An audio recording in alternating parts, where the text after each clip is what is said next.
And at this time, we will take questions or comments if anyone has any. And it looks like we do have a number of questions already sent to us through the chat feed. I can read some of those off, and perhaps Akita can answer them, hopefully. But like Akita said, please feel free to send any more questions you may have, although it looks like we have plenty to get us started with. One question I see here is, what about discrimination against people with pets? Okay. Thank you, Elliot. That's a very good question. In housing situations, housing providers may have an apartment complex or a building in which they say no pets are allowed. However, if a person has a disability and they need the assistance of a service animals are not considered pets, and that is when an applicant can make a reasonable accommodation for a change in the rules to allow their service animal. And also, the landlord should not charge you because it is not a pet, it is a service animal, and you can make a reasonable accommodation request based on your disability for having a service animal. Thank you for that question. Do you have anything else, Elliot? Yeah, I see another one here. With reference to the fewer than 4 exemption, which I'm assuming means 4 units in an apartment building, you're exempt. You mentioned you're exempt from the Federal Fair Housing Act if you have fewer than 4 places in your apartment or units in your apartment. Suppose an investor owns more than 4 properties through limited liability companies, each owned by a separate LLC. If the ad is not discriminatory, but the rental practices are, does the exemption apply?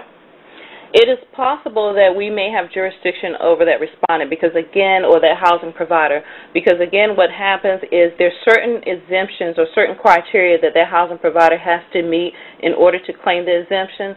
So if they have more properties, then that may take them out of the exemption. So even though the advertisement may have not been discriminatory, but if it shows that they have more than the required number of properties, then they could possibly have a complaint filed against them.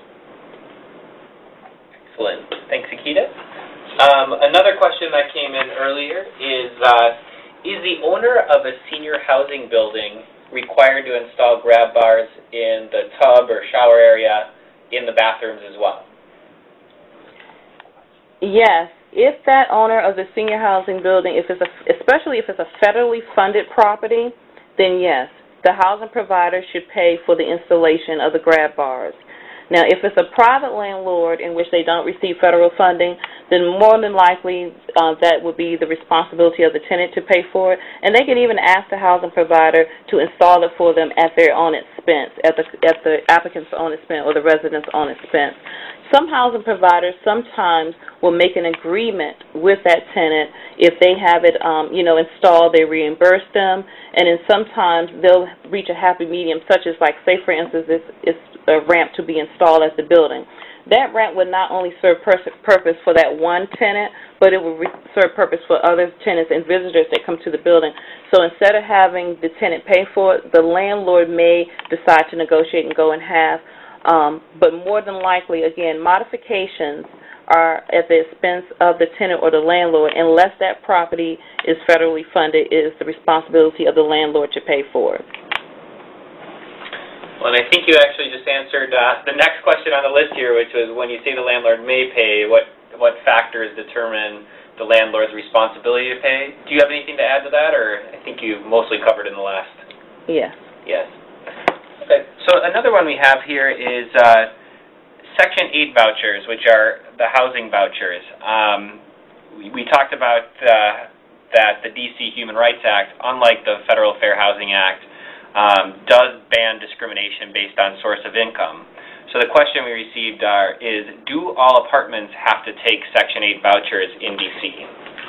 Yes. Section 8 vouchers is a source of income, and it is protected under the Human Rights Act, and all landlords do have to accept it. However, if it's one of those landlords that we talked about earlier that is exempt from the Act, it may be possible that they do not have to accept it, but all major landlords, the big apartment complexes and so forth, they should be accepting the voucher.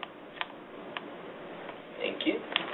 Another question that came in, it's a longer one, is the person says, that they are actually a tenant and the property manager in their building is telling them that they can't try to negotiate, that the person who wrote the question can't try to negotiate a lower rent with her because if she agrees to the lower rent, she'd be violating fair housing laws. Is that true? And what if she lowers my rent, the person's rent, because she's a good tenant? Okay. So, Elliot, I would have to say for that person, I can't give a concrete answer for that right now without looking into the details of their lease and their housing provider.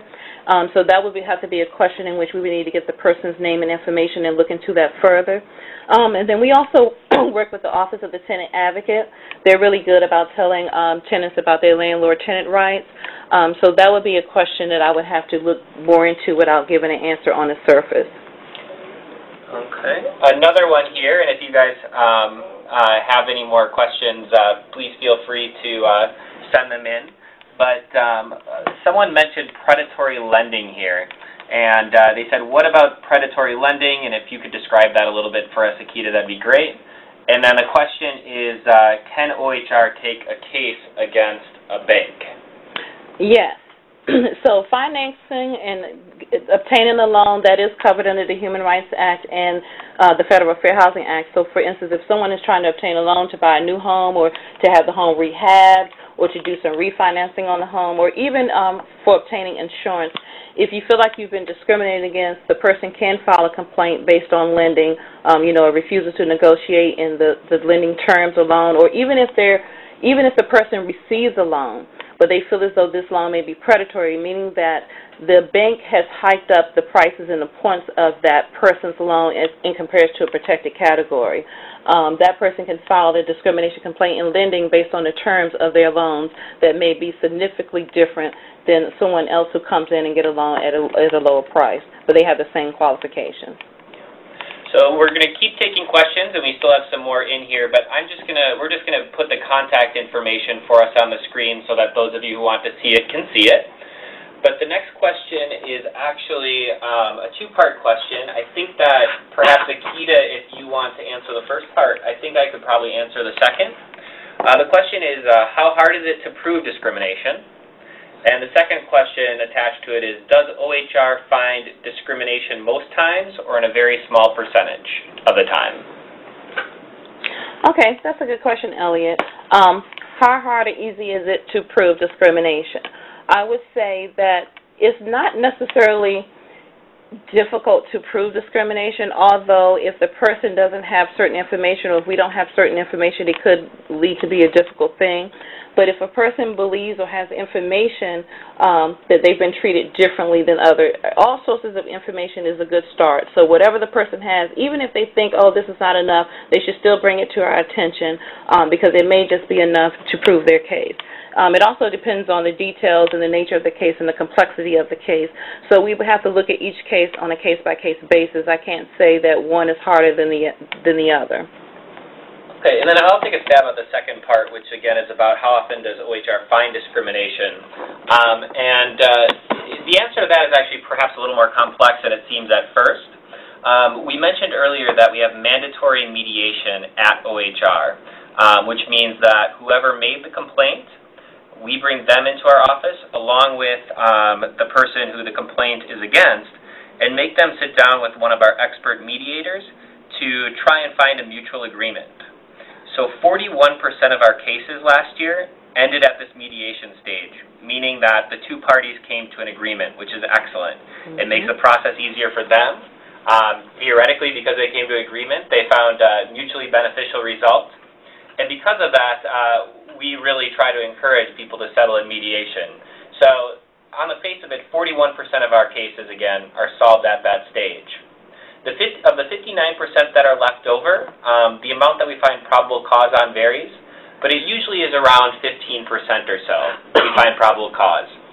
So we like to think of it as about 50% of our cases, either an agreement is made or probable cause is found. So actually a high number of our complainants get some sort of resolution. Mm-hmm. The next person, or the next question here, is what if I file a complaint and get evicted or threatened because I filed? Mm-hmm. So in situations like that, if you file the complaint, which is considered a protected activity, a person can file a retaliation claim with our office if they believe that they've been retaliated against or either harassed or coerced because they have participated in a protected activity, such as exercising your rights under the Fair Housing Act or the D.C. Human Rights Act, or, filing a complaint, or even if a person is participating in a complaint, they didn't file the complaint directly, but they assisted someone in participating in a complaint and filing their own complaint, they are protected by the retaliation laws of the Human Rights Act and the Federal Fair Housing Act. They can come in and file a retaliation complaint with our office. Okay, next question here is, are condo owners who rent their units exempt? It's possible that condo owners who rent their unit could be exempt. It depends on the number of houses or homes that they own. So if they own more than one condo unit in the district, in the D.C. area, the D.C., Maryland, Virginia area, it could be possible that that would bring them under the exemption, and sometimes they may not, depending on how many units or properties that they own.